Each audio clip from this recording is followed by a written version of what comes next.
Book Summary: Contesting France, Intelligence and U.S. Foreign Policy in the Early Cold War by Susan McCall Perlman. Introduction: France faced severe hardship and strikes in late 1947. Many feared a communist takeover directed from abroad. U.S. officials viewed the situation with alarm, fearing France could become a Soviet satellite. President Truman considered the situation a major challenge to U.S. security. Intelligence reports significantly influenced White House perceptions. This book analyzes intelligence's role in shaping U.S. views and policy toward France from 1944 to 1947. It argues a narrative of French unreliability and communist threat was contested and complex. French factions and other actors influenced U.S. intelligence for their own agendas. The Cold War in Europe emerged from wartime conflicts and civil wars. French Communist Party, PCF, gained strength post-war due to resistance roles. De Gaulle initially allied with communists, but the alliance soured. De Gaulle resigned in 1946 amid fears of PCF maneuvers. PCF became the largest party by late 1946, raising fears of Moscow-directed sabotage. De Gaulle returned in 1947, leading an anti-communist movement. PCF was expelled from government. The Marshall Plan was announced as France faced potential communist opposition. PCF was reprimanded by Cominform for parliamentary tactics. PCF encouraged strikes in late 1947 to regain government influence. Violent strikes led many to fear a communist insurrection. U.S. intervened in French internal affairs to bolster non-communists and weaken the PCF. U.S. supported French retention of its empire despite anti-imperial discourse. The book argues U.S. intelligence on France was contested, influenced by transnational factions, and often exaggerated the communist threat. Different U.S. intelligence agencies, OSS versus Military State Department, held conflicting views on France. OSS analysts were often less dogmatic and more knowledgeable about France. Military State Department officials were more conservative and anti-communist.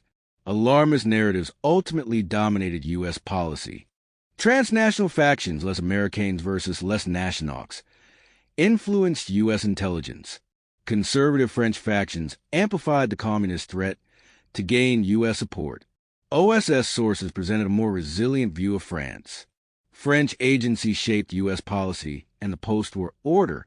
The book argues the PCF was primarily French, not Soviet stooges, and did not initially intend to seize power illegally. The PCF's revolutionary turn occurred only after 1947. The study internationalizes intelligence, using French-U.S. archives and considering multiple perspectives. It uses emotion history to understand intelligence's influence.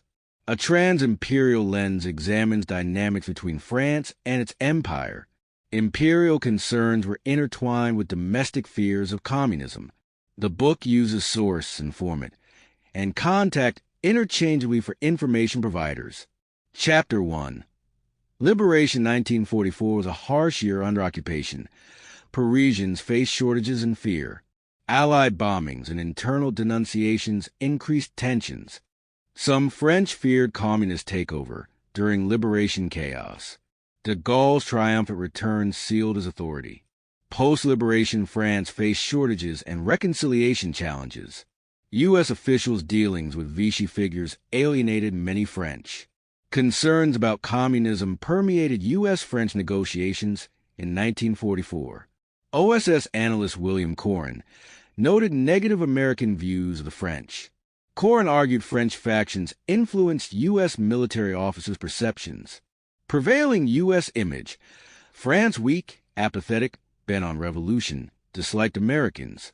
Coren believed this image was inaccurate and influenced by biased French sources. U.S. military State Department officials received biased information from right-leaning French circles, Les Américains. These sources claimed communists aimed for revolution and linked de Gaulle to the threat. Conservative U.S. officials distrusted de Gaulle and French capabilities.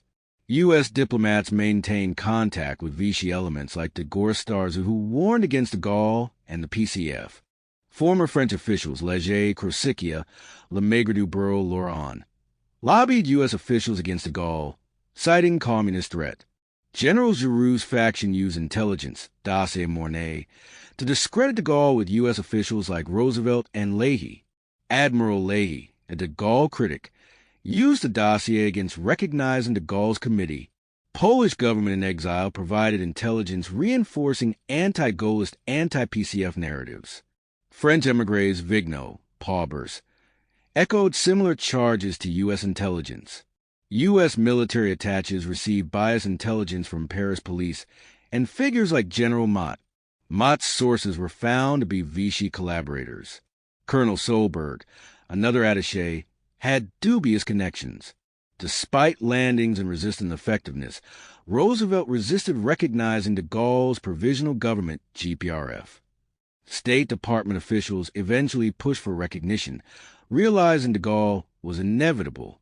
French sources shifted focus to the communist menace after GPRF recognition seemed likely. Concerns about communism and Leahy's influence delayed U.S. recognition of the GPRF until October 1944. State Department official Raymond Murphy suppressed positive reports on the PCF, favoring anti-communist analyses. This reinforced conventional wisdom and biased intelligence supporting administration policy. Walter Lippmann criticized the biased Paris embassy staff. OSS analysts and their sources, Les Nationaux, contested the dominant negative view of France. OSS sources portrayed France as resilient, patriotic, and not bent on revolution. OSS analysts identified biases in state military sources linked to specific French factions. OSS reports highlighted French unity, spirit, and readiness, downplaying revolutionary fears. OSS analysts argued the PCF was practical, focused on liberation, and sought cooperation. They warned against misinterpreting French desire for reform as purely communist-driven revolution. OSS reports noted French disillusionment with U.S. policy, arming resistance, bombings, AMGIT plans. OSS linked U.S. hesitancy toward de Gaulle to increase communist influence in the CFLN. OSS highlighted French suffering and abandonment fears, contextualizing anti-American sentiment. OSS argued U.S. policy alienated moderate French allies. OSS analysts like Griswold warned against sensationalized reports of violence and revolution. OSS saw pragmatic Gaullist communist relations, not a secret alliance. OSS sources stress resistance unity and widespread desire for reform, not just communist aims. Guthrie argued U.S. policy mistakenly supported reactionary blacks against democratic reds. OSS expert Crane Brinton dismissed anti-communist lobbying as self-serving and urged against U.S. intervention. Internal French memos showed Gaullist wariness of PCF post-war intentions, not collusion. Gaullists saw the PCF as a political rival aiming for electoral power, not revolution. PCF defended itself against charges of anti-Americanism and plotting civil war. Gaullists feared communist agitation in North Africa undermined French authority and Allied relations. French officials saw growing communist influence in Indochina as political opposition. PCF claimed anti-communism undermined French unity. GPRF memos showed a pragmatic view of Soviets, not subservience.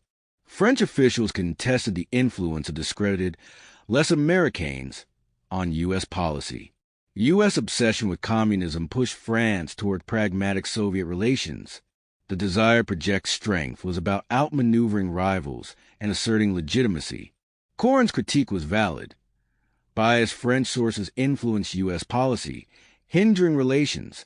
American hostility galvanized support for de Gaulle. Alarming reports delayed arming the resistance. OSS provided a counter-narrative reflecting French reality more accurately. Resistance contributions were significant. Communists did not attempt a coup at liberation. Chapter 2.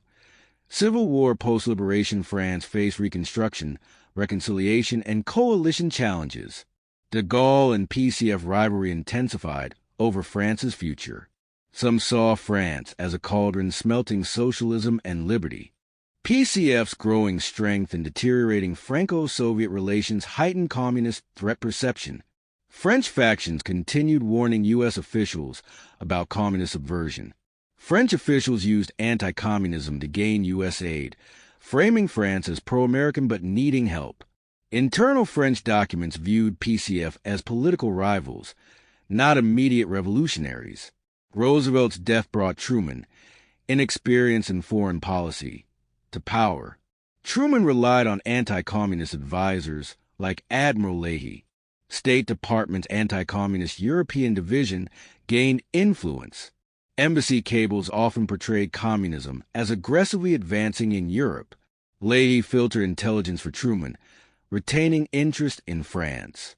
Ambassador Caffery, initially optimistic, hardened his views influenced by anti-communism. OSS analysts remained more optimistic about France than embassy State Department counterparts. OSS disbandment left a void, allowing alarmist anti-communist views to dominate.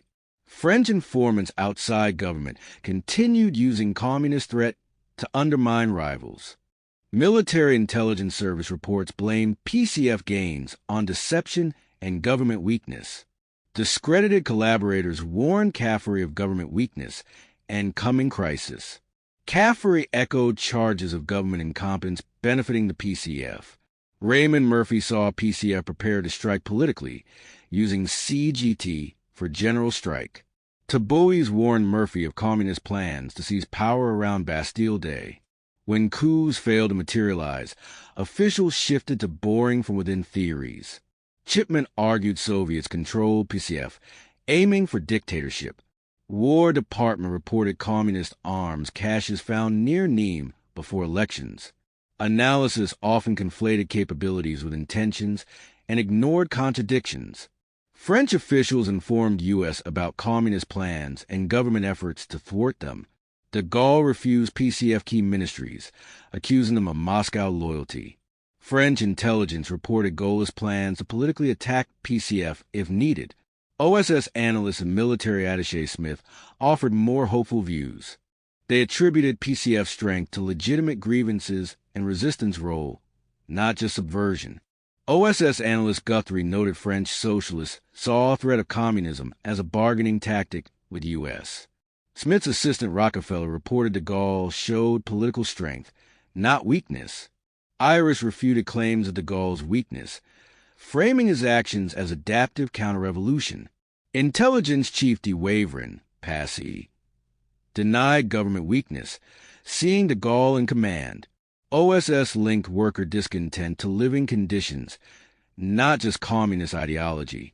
Smith dismissed imminent communist action, seeing PCF pursuing legal means. OSS reported PCF focus on production, democratization, and seeking alliances. OSS and Smith doubted deep anti-Americanism, noting French desire for U.S. alignment. French officials used U.S. fear of communism to gain aid and support. French intelligence noted U.S. concern about leftward drift and requests for information on PCF. De Gaulle's anti-communism was seen as key to securing U.S. goodwill. Internal French reports indicated PCF aimed for electoral power, not insurrection. PCF demanded government representation based on electoral strength. Growing Franco-Soviet tensions related to Germany, Eastern Europe, and Soviet actions in France. French officials used Soviet threat to argue for U.S. support and downplay policy differences. De Gaulle warned Caffery Russia could dominate Europe, pushing France toward Soviets if U.S. didn't help. French officials linked German settlement to PCF's Soviet influence to sway U.S. policy. De Wavrin secretly assured U.S. attaché Hammond of France's pro-U.S. alignment. OSS warned against loose talk of U.S.-Soviet war circulating in Paris. U.S. senators expressed concern about anti-Soviet talk among U.S. officials in Europe. Despite intelligence showing PCF pursued legal path, U.S. policy hardened around alarmist views. Chapter 3. Restoration French officials moved to re-establish control over the empire post-war. Agitation in North Africa, Levant, and Indochina threatened this. Empire seen as crucial for French status and domestic stability.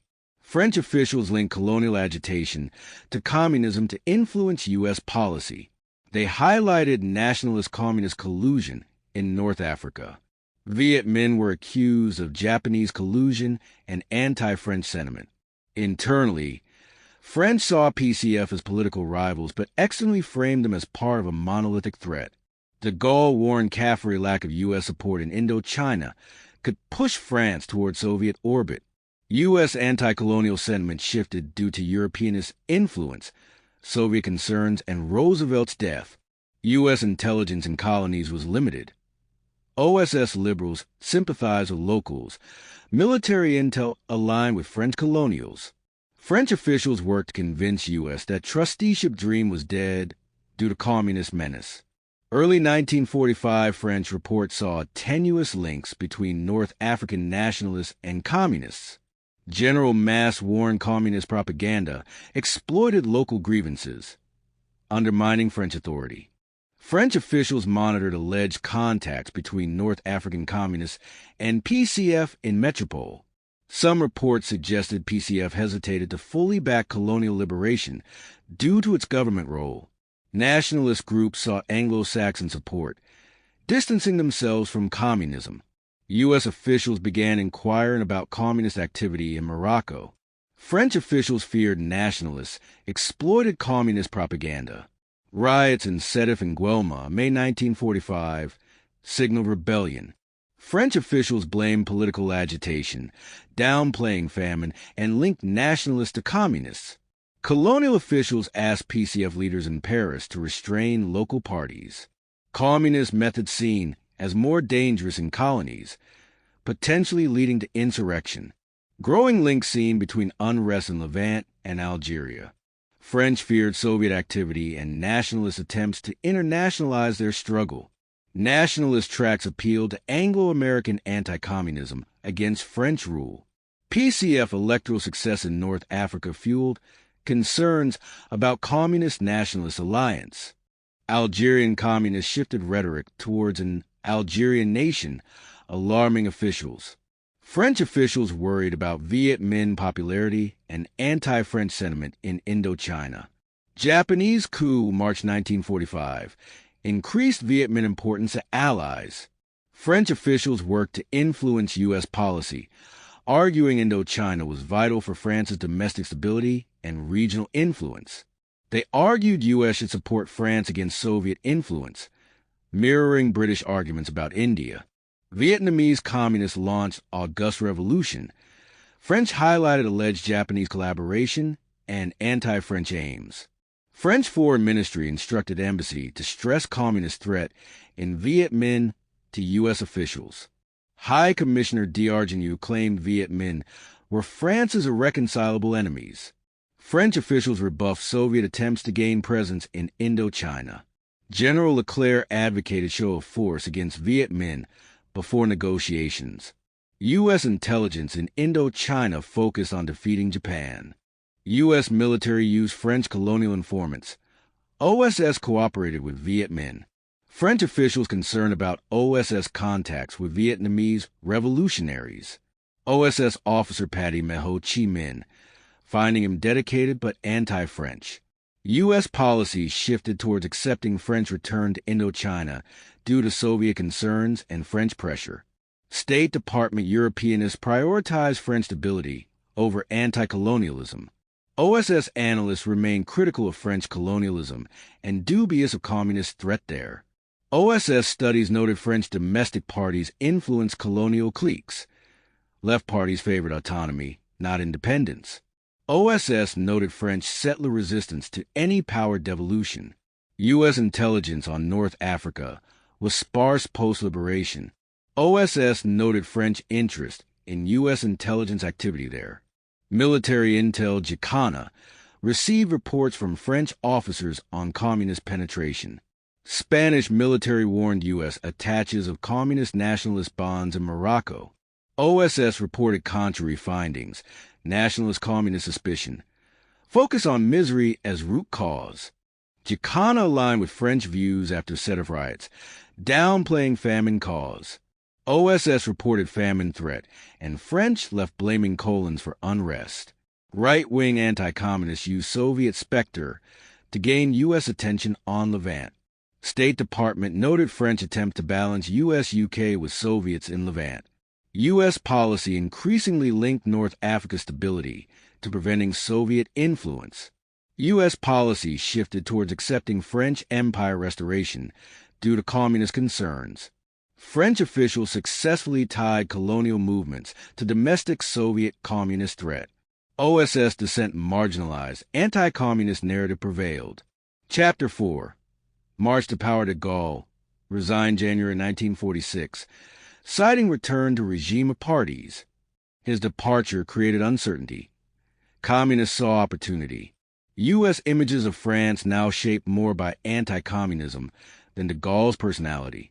Nascent CIG analysts sometimes challenge alarmist views, but War Department CIG summaries often reinforce State Department assessments. Former OSS analysts in State Department, Iris, felt marginalized, their moderate views ignored. Truman-Burns friction led Truman to seek intelligence outside State Department, establishing CIG under Lay's influence.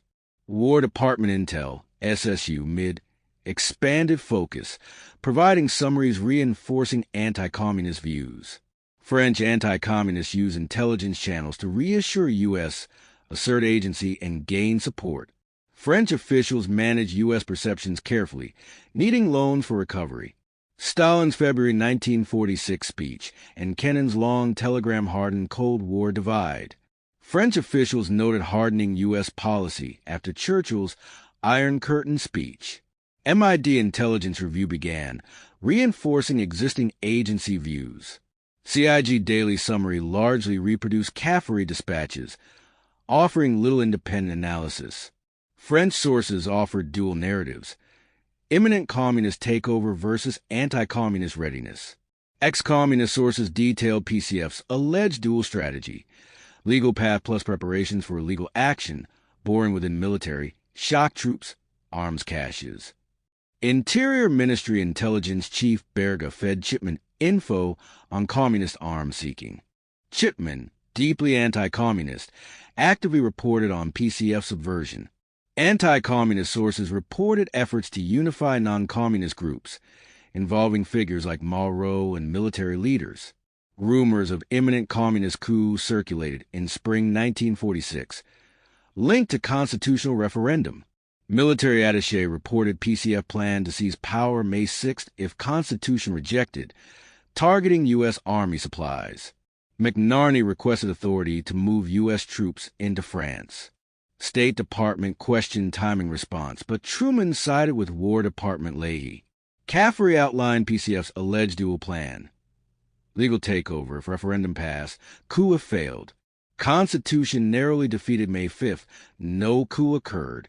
Officials feared defeat would hasten illegal communist action before June elections. De Gaulle signaled return, anticipating leviement, financial collapse, communist leadership, U.S.-Soviet war. Caffery urged loan announcement before June elections to bolster Western-leaning elements. Attaché Solberg reported postponed coup attempt. Chipman argued moderation was tactical deception. U.S. loan agreement signed days before June election. June election saw MRP gains. PCF no longer largest party. De Gaulle re-entered politics with Bayeux speech, advocating strong executive. PCF counter-demonstration led to fears of civil disturbances. Chipman saw PCF march as dress rehearsal for Bolshevik-style takeover. U.S. intelligence reported Soviet repatriation officials could form pro-Soviet militia in France. French officials continued raising alarm about Soviet activity and potential coups. CIG estimate ORE-1 saw Soviets aiming for political control via PCF, deemed military force unlikely. De Gaulle's Bar-le-Duc speech called for Western Bloc against Soviet threat. Franco-Soviet relations deteriorated further. State Department policy statement emphasized France as key battleground against Soviet expansion via PCF. Statement warned against U.S. becoming reactionary factor by affiliating with biased French circles. CIG special study doubted imminent Soviet aggression despite reports of sabotage plans. October constitutional referendum passed narrowly. De Gaulle opposed. War Department refined SSU objectives to focus on secret Communist Party activities, relying heavily on anti-communist informants. CAFRE described profound malaise and psychosis before NOV elections, fearing turn to extremes. Anti-communists begged U.S. for countermeasures against Soviet propaganda. November 10th election saw PCF regain status as largest party, weakening moderates. Military intel saw results as unstable. Embassy saw PCF contributing to regime decomposition. General Balot told U.S. officials only de Gaulle could prevent illegal PCF power grab, needing U.S. support.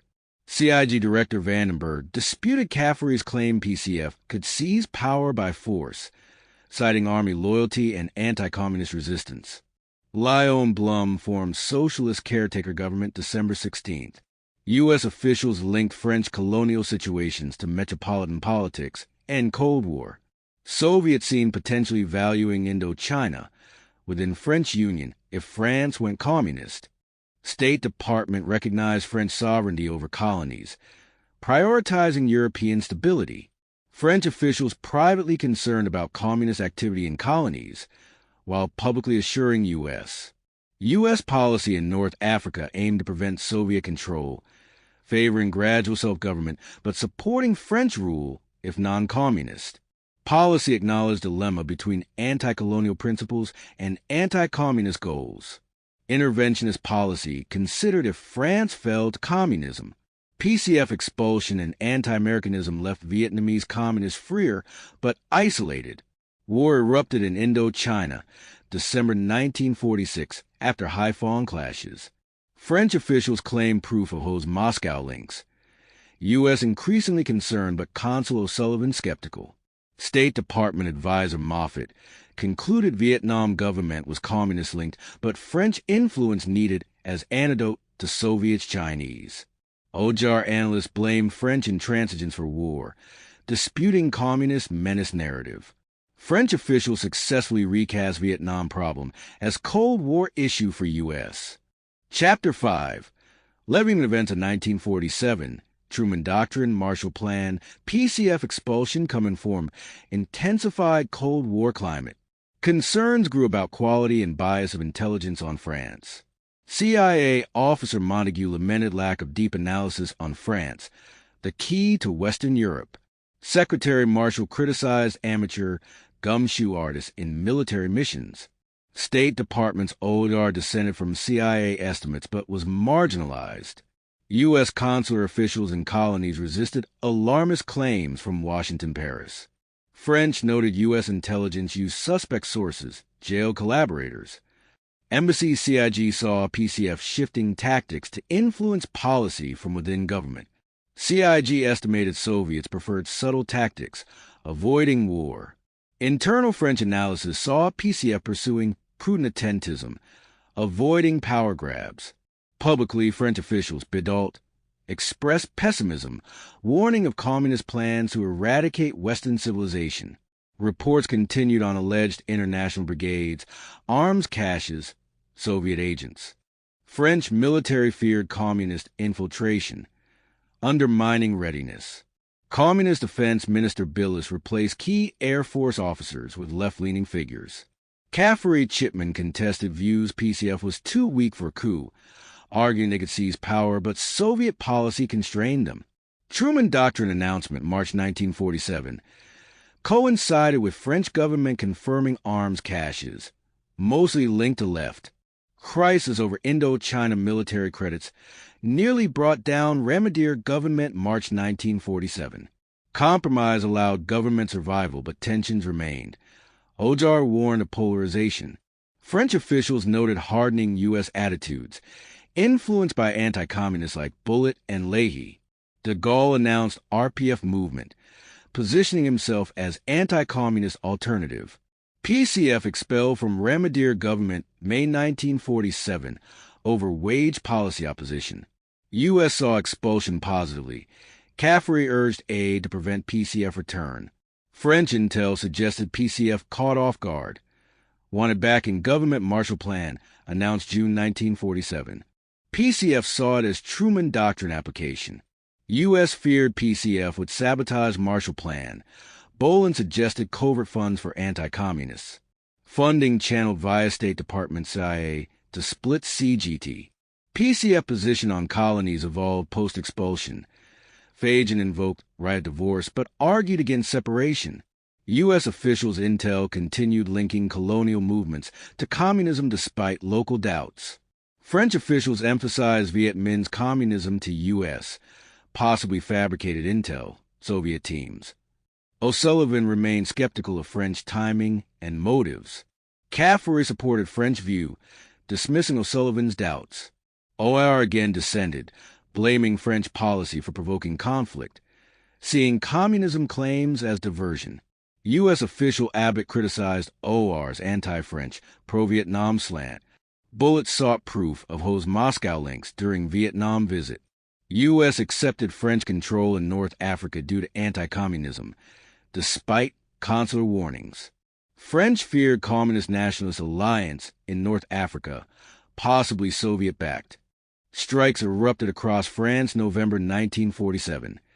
U.S. feared communist offensive. Rumors of PCF clandestine organizations. Coup plans intensified. Interior Ministry claimed discovery of arms caches in South. French diplomats, Charpentier-Catroux, interpreted strikes as Soviet offensive against Marshall Plan, risking war. Leahy saw Moscow-directed riots. Schuman formed new government. Caffery pessimistic about stability. Irving Brown reported strikes prelude to PCF power grab. French intel reported PCF believed power struggle begun. Better to fight now. Reports emerged of Cominform plan for coordinated uprisings in France, Italy. Anti-communists in Italy fed U.S. intel similar stories of violent communist takeover plans. CIA analysts skeptical, suspected Italian plan for aid or Cominform bluff. French officials balanced reassurance with continued threat warnings to secure U.S. aid. U.S. Congress approved interim aid December 1947. CGT split, Force of Rière formed. Anti-communists predicted second, more violent strike wave. CIA reviewed world situation. Praised French government firmness. Saw communist threat reduced but capable of civil war. Reports detailed alleged revised PCF plans focusing on targeted militant action. Allsup cited CIA reports as basis for Truman's declaration of unprecedented danger. French officials, Tyke and Bidault, requested U.S. military talks, offering bases, citing alignment against USSR. Mach warned a February-March showdown without U.S. food aid, showed alleged PCF anti-American instructions. London Foreign Ministers' Conference failed. U.S. moved towards settling Western Germany status. CIA final 1947 estimate, ORE 64, rehashed views. OR dissented sharply, criticizing war focus, pessimism, ignoring French agency economic realities. Conclusion: how intelligence becomes policy by late 1947. Cold War solidified Franco-American relations pattern. France seen as weak, needing U.S. intervention against communism. U.S. interference intensified. COVID support for FO, subsidies, propaganda, psychological strategy board. U.S. support for French colonialism grew. Questions arose about intelligence quality. Hanson-Baldwin exposed issues with unevaluated intel. CIA analysts began doubting alarmist reports, brigades, arms drops.